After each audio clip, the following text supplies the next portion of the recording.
Decimal থেকে অক্টালে রূপান্তর, এই সংখ্যাটাকে ডেসিমেল থেকে অক্টালে রূপান্তরের জন্য প্রথমে 215কে আলাদাভাবে রূপান্তর করব এবং পরে 0.99কে আলাদাভাবে রূপান্তর করব। তো কীভাবে করব?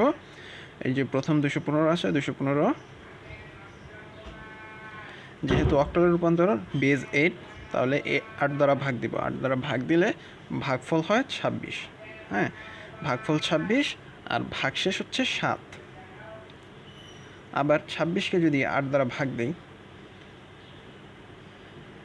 ভাগফল 3 আর ভাগশেষ 2। যেহেতু 3 এই 3 অক্টালের অন্তর্ভুক্ত, তাই আর একে ভাগ দিব না।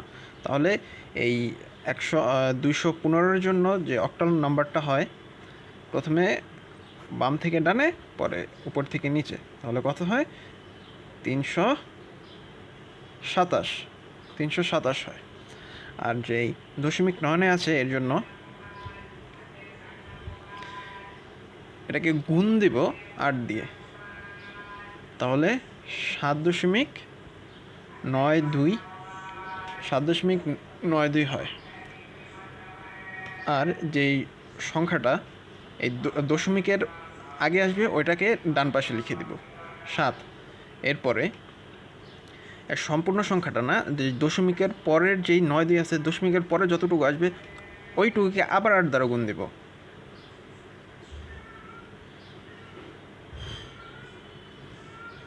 সাত 7.36 হয়। তাহলে আবার দশমিকের আগে আছে 7, তাহলে 7।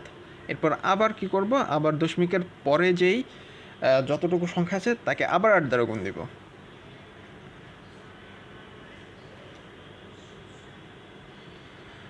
2.88।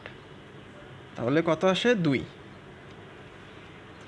এরকম করে যতক্ষণ পর্যন্ত 0 না আসে ততক্ষণ পর্যন্ত করা যায়, অথবা আমি 3বার করলেই যথেষ্ট হয় দশমিকের পরের অংশের জন্য।